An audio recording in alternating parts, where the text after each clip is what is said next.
Thesis statements are perhaps the most pivotal and the most critical element to any essay. So it is absolutely imperative that you know what a thesis statement is, what it does, what its purpose is, and how to write one effectively.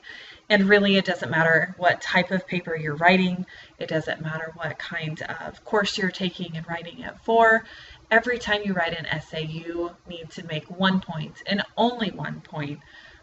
And that point is described in a thesis statement. It doesn't matter if your paper is 1 page long. It doesn't matter if your paper is 50 pages long. You always need one thesis statement. So what is it? It's a 1 to 2 sentence statement that clearly states the one main point that unifies your entire paper.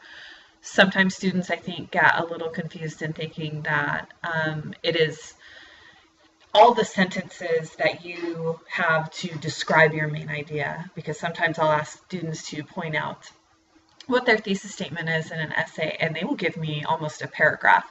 And that is not a thesis statement. A statement is a sentence.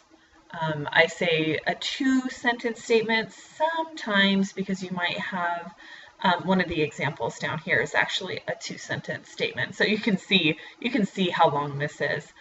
Granted, it's kind of scrunched up, but this example is quite long. But we could still narrow this down to the second sentence as being more important than the first. But sometimes you'll have a thesis that a student breaks apart for emphasis or something like that. So every now and then you'll run across a 2-sentence thesis statement.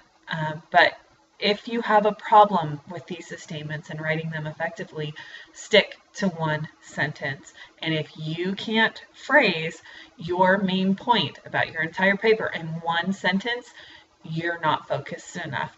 So your thesis statement shouldn't be long. It shouldn't be complex. You're just trying to write about one main idea. And again, if you can't put that in a 1-sentence statement, you need to focus what you're trying to write better. So what is the purpose of a thesis statement? It ties everything that you say together into, again, that one main point. And as I've said, it could be 50 pages long. If you go on to graduate school, you'll write a graduate thesis that is pages and pages and pages long, and you still have to have a thesis statement. And what that thesis statement does is ties together all of those pages and keeps them focused and unified on that one idea. And everything that you end up writing in your essay, no matter how short or how long, needs to support that essay. So frequently I give a metaphor about a thesis statement, and that's that it's a spool of thread. So as you write an essay, everything in your paper literally needs to be tied together and tied to a thesis statement. So it creates a thread that goes throughout your paper, and really you can get down to every sentence that you write needs to in some way be related to your thesis. If it's a statistic, no, you're not going to be restating what's in your thesis, but that statistic has to support your thesis statement in some way. If you use a quote from an outside source, it has to support your thesis in some way. And as you explain your support and your evidence, it always has to tie back to your thesis statement and the one point that you're trying to make. So think of your thesis statement as a thread that runs through your whole paper and ties everything together. It needs to go through every paragraph, every sentence, tying everything together. Also, this one sentence gives your paper purpose, it gives your paper focus, it gives your paper organization, and it gives your paper unity. Without a thesis statement, you have no point, which means you have no purpose in writing it. If you don't have a thesis statement, you have no focus, which means all of the information that you're providing is not working together to make one point. You're making too many points at once, which hurts your focus. It can give you organization by forecasting what you're going to talk about in your essay as a whole. And it gives you unity by showing how every point you make relates to the overarching main idea of your paper. So this is why a thesis statement is so absolutely critical. Everything in your essay hinges upon this one sentence. And if it's not strong or if it's not there, it's a problem, because your paper will lack all of these elements, and these are huge elements to an essay. If you don't have a thesis statement, you do not have an essay. You have a page of writing, you may have some information and some evidence, but you don't have a college essay. So you got to be really careful about those. You've got to make sure they're in place, and you've got to make sure they're effective. So what does a good thesis look like?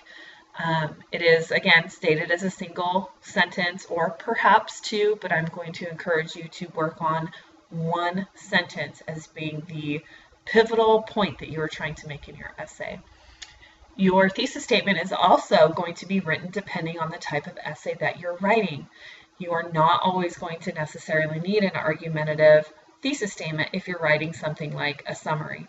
Summaries are inherently objective and they're not argumentative, so your thesis statement needs to reflect that. Up at the top, I didn't mention it, but you can also call thesis statements orienting statements. So if you get confused with, well, I've heard that thesis statements are always argumentative, well, that's fine. You can think, and you can continue thinking that. Think instead about orienting statements for non-argumentative essays, such as a summary. You're going to orient your reader as to what you're talking about and the main point that you're trying to make, even if it's not an argument. And I'll show you some examples as to what I mean there. So again, your thesis statement needs to be appropriate to the type of essay that you're writing. So most frequently, you're going to be writing an argument of some type. So if you're writing an argumentative essay, you have to make sure that your thesis is assertive. You have to make a point. And an easy way to do that is use something like a because statement. This needs to happen because of this, and that creates a more inherent argument when you write your essay, but you don't have to do that. So let's look at this example. Teachers tend to strategically group and seat students in such a way as to place a high-level student with 2 to 4 lower-level students, hoping that the advanced student will help the other students succeed.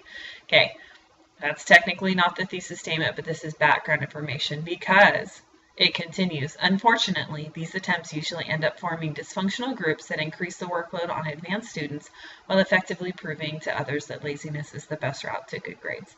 So this last sentence is the crux of the thesis. So I just wanted you to see the information that was coming. So you can count both of these as the thesis, but really this is the heart of the argument.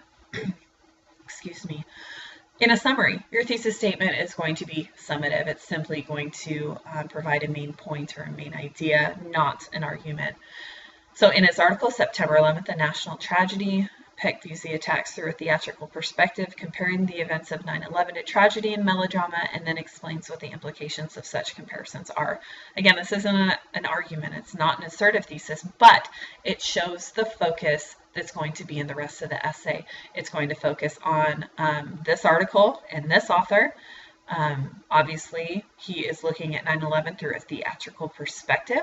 He's going to compare 9/11 to tragedy and melodrama, and then is going to explain the implications of that. So this is really just, it's simple, but it's effective. So your thesis statements don't have to be super complex and difficult. You just need to state what your point is.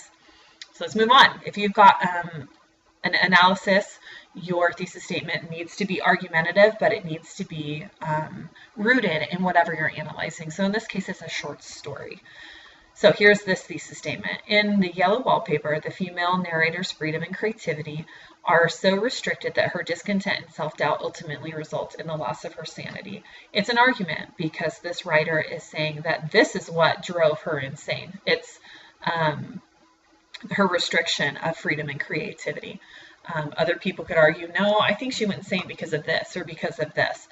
So that's why this is actually an argument, even though it's coming from an analysis, but it's argumentative about the text itself. So it's a bit more specific than just a general argumentative thesis statement. It's got to be rooted in the text or whatever else is being analyzed.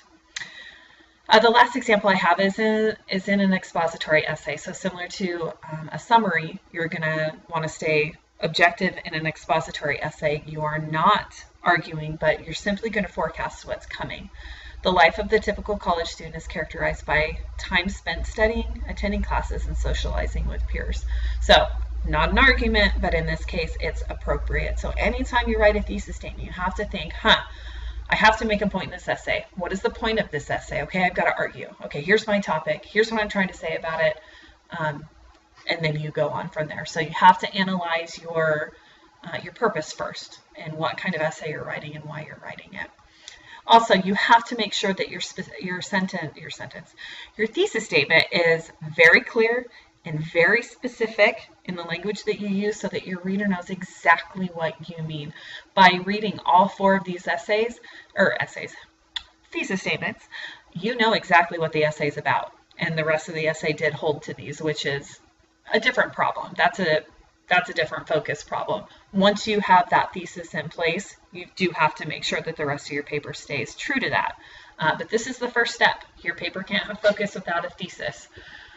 So by reading these 4 thesis statements, these are effective. They forecast what's coming. They do it specifically. They provide proper context, such as, who they're discussing, what they're discussing from, and so on. So you have to make sure that you're very clear and very specific. One of the biggest problems I see in writing are that the thesis statements for my students are much too vague and they're too wishy-washy. Just be very, very solid. And just tell your reader up front, this is what I'm talking about. Don't say it that way. But imagine that you're saying, my paper is about this. Okay, so don't write my paper is about, but hopefully that makes sense. You should know that, that one sentence is exactly what my paper is about. And then you're good to go. So be exact, be specific, and be clear. Otherwise your reader's not going to know what you're talking about right from the get-go, and you don't want that. Also, you have to make it broad but narrow. You have to make your thesis statement broad in order to encompass what your entire essay is about, but it's got to be narrow enough that you can adequately prove or support your thesis in your paper. So that is going to be dependent upon how long your paper is and what you're trying to do within it. So make it broad enough so that you can write an essay about that idea, but also make it specific and not overgeneralized. So here's some tips and hints on how to write an effective thesis statement. Bottom line, never ever use a rhetorical question as a thesis statement. It's not a thesis statement. None of these are questions. If you turn these into a question, it totally voids the power it has as a thesis statement. So please do not use rhetorical questions as a thesis statement ever. I don't like rhetorical questions in writing at all, especially not as a thesis statement. That's about as lazy as you can get in terms of writing. It's not making a point. It's not being specific. It's not doing anything that we have covered previously. So do not use rhetorical questions. Also, don't use I think statements. Do not state your thesis as an opinion. Your thesis can ultimately be rooted in an opinion, but when you state it as I think this, what credibility do you have? Why does your opinion matter? How on earth do you know what is and is not true? So by taking yourself out and making your thesis statement more objective, yes, it still may be, when you go back up here, this writer writing about the yellow wallpaper, this is his or her opinion about the story. But she or he does not say that. In my opinion, the yellow wallpaper is about a woman, blah, blah, blah. Again, it's just like the rhetorical question. All the power is gone when you add in any type of phrase that denotes it's your opinion. Be professional, be objective, state it as fact as opposed to I think this. Because ultimately, in most cases, what you think does not matter. Unless you are a leader in your field, your opinion doesn't matter. And I don't mean that in a harsh way, but it's still true. Think of it think of it in that term. You're not a professional. You're learning. You're growing. Your opinion will matter in some contexts, just not in your essays now. All right. when you begin, so after you pre-write, hopefully you do some sort of pre-writing to get all of your essays going. You should have an idea of what you're doing, and what your topic is, what your stance is, things like that. So after you do some pre-writing and generating ideas and some of the main points that you want to bring up in your essay, establish a thesis statement. You need to know what you're going to say before you try to say it. It's really hard to tie together a bunch of information when you don't know what point you're trying to make. So do it after you have done some pre-writing, but before you begin drafting, because again, you can't talk about what you cannot talk about something you don't know you're going to talk about. It doesn't work that way. So you have to have your one main idea in place before you begin drafting your essay. So make sure you have that in place. And then once you start writing, look at your thesis as what's called a working thesis. A working thesis is when you simply have, think of it as a draft. You know that in the writing process, your essays are called drafts, and they change and they morph and they get better and they get stronger. So as you revise, you always start with a thesis statement. But as you revise and work with your essay, have the courage to revise your thesis statement if you need to. So know where you're headed before you begin drafting your paper. But if you notice that through drafting your essay, your thesis statement is shifting and evolving a little bit, that is totally fine. Just adjust your thesis. So that's why it's called a working thesis. You can just kind of adjust it and twist it and manipulate it as you need to as you continue drafting your essay. Because sometimes you might get to the end of an essay and go, wow, I totally changed my thoughts and my ideas, and I'm not at the same place where I started. Well, go back to your thesis statement and change it. So don't think that just because you have a thesis statement when you start drafting that it's set in stone. It's not. Consider it a working thesis statement that you can then revise as you revise the rest of your essay. Also, be aware that placement in your essay is key. So do you want to put your thesis statement at the beginning? Do you want it at the end? Do you want it to be kind of like a climax in the middle? What do you want to do? And of course, that's also going to depend on the type of paper that you're writing. If you're writing a narrative, putting it in the middle might be effective because that creates your climax. But you still need something at the beginning to tell your reader where you're going. Similar with an argument, you should probably have learned in your previous writing and English classes that you can start with your thesis at the beginning and build from it, or you can just build to it and end with it. There are so many places that you could put your thesis statement, but do it where you're comfortable with. If you don't feel that you're a very strong writer, by all means, put your thesis statement as the last sentence of your first paragraph, of your introduction. If your introduction is, 2 paragraphs long, put it at the end of that second introductory paragraph. If you want to challenge yourself in writing, do it at the end. I've done that before where I sat down to write an assignment and I thought, I want to challenge myself. I'm going to put my thesis statement at the end and build toward it. So do whatever you're comfortable with. If you want to challenge yourself or play it safe, believe me, there's absolutely nothing wrong with doing it in the beginning. I prefer it in the beginning. That's where I look for it. But no matter where you put it, you have to make sure you put it, and you have to put it in your paper somewhere. And I think that's why I'm always cautious with my students and saying put it at the beginning, because I worry that if you don't, you'll forget to do it. And again, without a thesis statement, your paper has no point. And it just crumbles, and it cannot be good without a thesis statement. So maybe look at it like a working thesis, and how it evolves and changes. Play with where you put it. But again, if you have a thesis statement anywhere else but at the beginning, you still need a focused statement at the beginning that tells your topic, and it alludes to your main point, if you will. So you can save the most powerful sentence for later, but you still have to forecast what's coming. So do keep that in mind. And the last thing I wanted to mention is sometimes you can use a forecasting statement as part of your thesis statement. And what a forecasting statement does is it lists the items that you are going to mention in your paper in order.